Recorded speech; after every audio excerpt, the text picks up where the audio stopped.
اللہ اکبر اللہ اکبر۔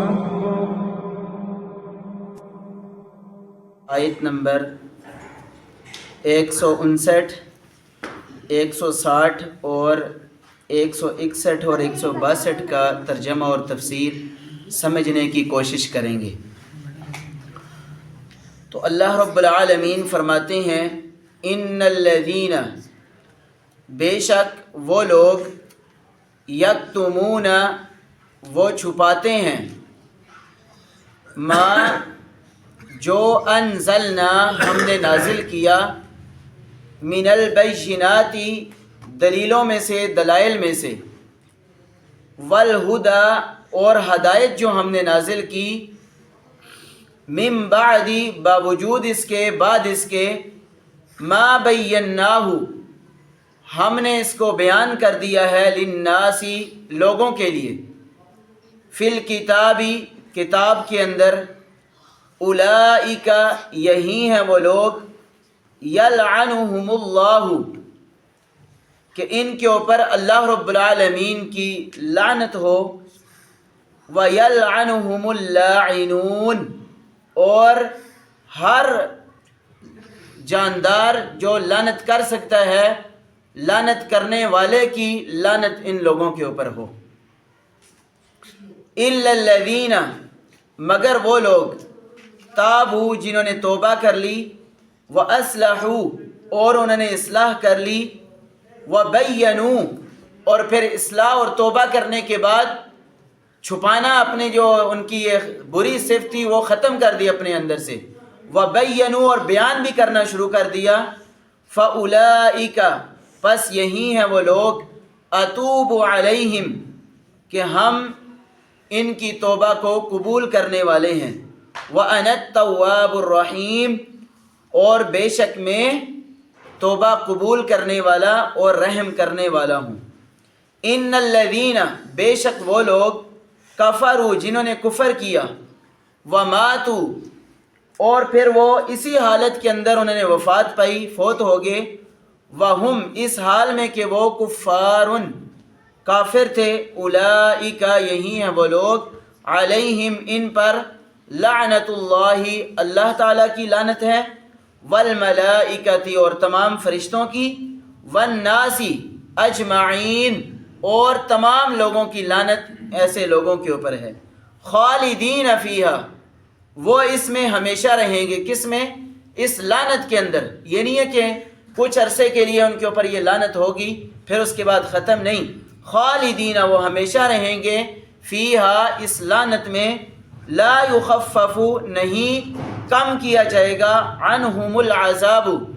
ان سے عذاب کو، ولا ہم، اور نہ وہ، ینظرون، مہلت دیے جائیں گے۔ تو ان آیات مبارکہ کے اندر اللہ رب العالمین نے پہلی آیت مبارکہ کے اندر علم چھپانے کی مذمت بیان فرمائی ہے، اور یہ آیت مبارکہ ان لوگوں کے لیے بڑی ہی خطرناک ہے، اور اس کے اندر بڑی ایسے لوگوں کے لیے وعید آئی ہے کہ جن کے پاس علم ہوتا ہے لیکن وہ آگے بیان نہیں کرتے۔ اور اس آیت مبارکہ کا شان نزول یہ ہے کہ اہل کتاب، ان کی کتابوں کے اندر، عیسائیوں کی بھی، نصارہ کے اندر بھی، اور یہودیوں کی کتابوں کے اندر بھی اللہ کے نبی صلی اللہ علیہ وسلم کے آنے کی بھی خوشخبری موجود تھی، اور آپ کا ذکر بھی تھا کہ آخری نبی ہیں ان کی کتابوں کے اندر، لیکن انہیں اس بات کو چھپا لیا تھا۔ تو اللہ رب العالمین نے پھر یہ آیت مبارکہ نازل فرمائی، لیکن مفسرین کرام کہتے ہیں کہ قیامت تک ہر ایک انسان کے لیے یہ آیت مبارکہ موجود رہے گی کہ جو بھی علم میں سے کوئی بھی چیز چھپانے کی کوشش کرے گا تو مفسرین کرام کہتے ہیں کہ وہ اس آیت مبارکہ کے زمرے کے اندر آ جائے گا۔ اور پھر اللہ کے نبی صلی اللہ علیہ وسلم نے بھی اپنی حدیث مبارکہ کے اندر فرمایا کہ وہ لوگ جو دنیا کے اندر ان کے پاس کوئی بات تھی، علم تھا، لیکن انہوں نے آگے نہیں پہنچایا، آگے انہوں نے بیان نہیں کیا، بلکہ اس کو چھپا کے اپنے پاس رکھا، تو آپ صلی اللہ علیہ وسلم نے فرمایا کہ ایسے انسان کو قیامت والے دن آگ کی ایک لگام بنائی جائے گی اور اس کے گلے کے اندر ڈال دی جائے گی۔ پہلی وعید۔ اور اسی وجہ سے اسی آیت مبارکہ کی روشنی کے اندر سیدنا ابو ہریرہ رضی اللہ تعالیٰ عنہ فرماتے ہیں کہ اگر یہ آیت مبارکہ نہ ہوتی تو میں اللہ کے نبی صلی اللہ علیہ وسلم کی ایک بھی حدیث آگے بیان نہ کرتا۔ اور یہ کس ضمن کے اندر انہوں نے کہا؟ کیونکہ پیچھے ان کو ڈر تھا۔ اللہ کے نبی صلی اللہ علیہ وسلم نے فرمایا تھا کہ جو بھی اگر تم میں سے کوئی ایک ایسی بات میری طرف منسوب کر دے جو میں نے کہی نہ ہو،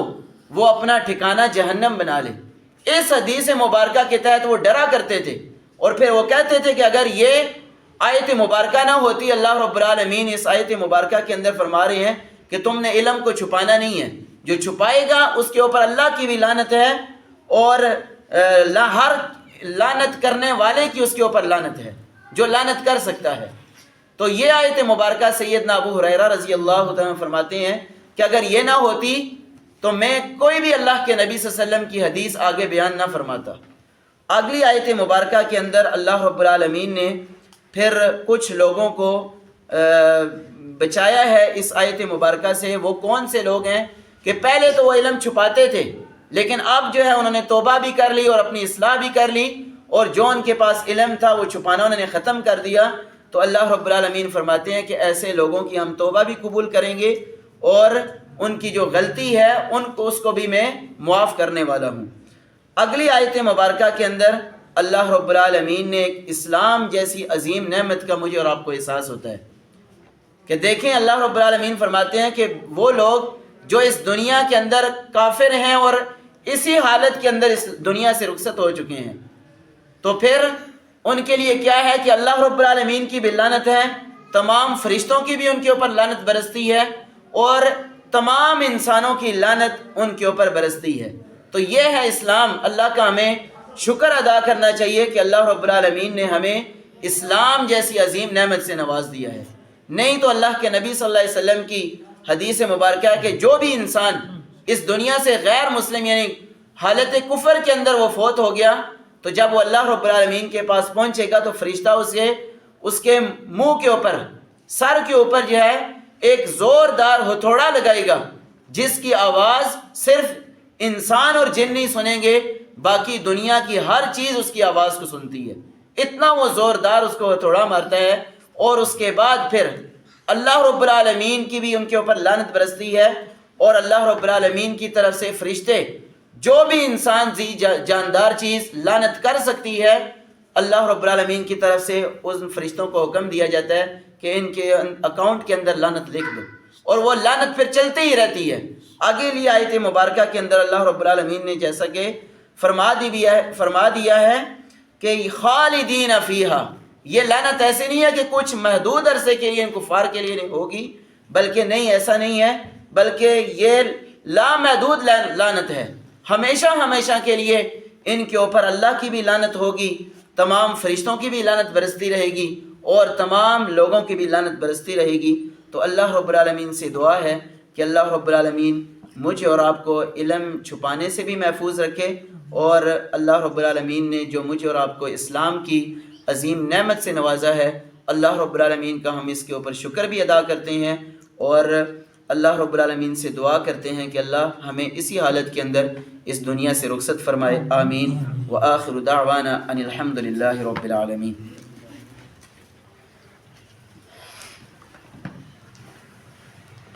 اس کے بعد ہماری حدیث مبارکہ کا درس ہے۔ تو آج کے جو حدیث کے راوی ہیں وہ سیدنا ابو سمح رضی اللہ تعالیٰ عنہ ہیں۔ تو ان کے بارے میں ابن عبد البر نے لکھا ہے کہ یہی ان کا نام بھی ہے اور کنیت بھی ہے، اور فرماتے ہیں کہ کچھ عرصے کے اندر تھے موجود، اس کے بعد یہ معلوم نہیں ہے کہ کہاں پہ غائب ہو گئے، اور اس کے بعد کوئی پتہ نہیں ہے کہاں پہ انہوں نے سکونت اختیار کی اور کہاں پہ فوت ہوا ہے، اس بارے میں ان کی کوئی روایت یا اتا پتہ کوئی نہیں ہے۔ تو یہ فرماتے ہیں قال رسول اللہ صلی اللہ علیہ وسلم، رسول اللہ صلی اللہ علیہ وسلم نے ارشاد فرمایا یغسل من بول الجاریتی، کہ اگر ایک بچی ہے چھوٹی، وہ پیشاب کر دیتی ہے آپ کے کپڑوں کے اوپر، یا آپ نے اس کو اٹھایا ہوا ہے تو آپ کے اوپر وہ پیشاب کر دیتی ہے، تو آپ صلی اللہ علیہ وسلم نے اس کی تعلیم یہ دی ہے ہمیں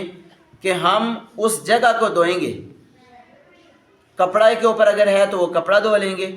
اور اسی طرح فرمایا وَيُرَشُّ مِن بَوْلِ الْغُلَامِ، اگر وہ بچہ ہے جس نے آپ کے کپڑوں کے اوپر یا آپ کے اوپر پیشاب کر دیا ہے تو اس صورت کے اندر صرف پانی لے کر پانی کے چھینٹے مارے جائیں گے اس جگہ کے اوپر۔ تو یہ حدیث مبارکہ اس کے اندر یہ ہے کہ جب تک وہ بچہ، یہ وہ بچے مراد ہیں کہ جو شیر خوار ہیں، ابھی دودھ پینے کے جو ہے عمر کے اندر ہیں، جب تک وہ دودھ پیتے ہیں کوئی اور چیز نہیں کھاتے، تو اس صورت کے اندر اگر وہ چھوٹی بچی پیشاب کر دیتی ہے تو ہم نے اس جگہ کو دھونا ہے۔ اگر بچہ کر دیتا ہے تو پھر ہم نے اس جگہ کے اوپر اپنے پانی کے چھینٹے مارنے ہیں۔ لیکن اگر یہ دونوں کچھ کھانا شروع کر دیتے ہیں دودھ کے علاوہ تو پھر دونوں کے جو ہے کپڑوں کو جو ہے اگر وہ پیشاب کر دیتے ہیں تو پھر دونوں کی صورت کے اندر ہم نے ان کپڑوں کو اس جگہ کو دھونا ہمارے لیے ضروری ہے۔ اب اس سے یہ نہیں ہے کہ کوئی بچی کا پیشاب یا بچے کے پیشاب کے اندر فرق ہے، نہیں، دونوں چیز جو ہے پیشاب ناپاک ہی ہیں، لیکن یہاں پر جو ہے ایک سہولت کے طور پر جو ہے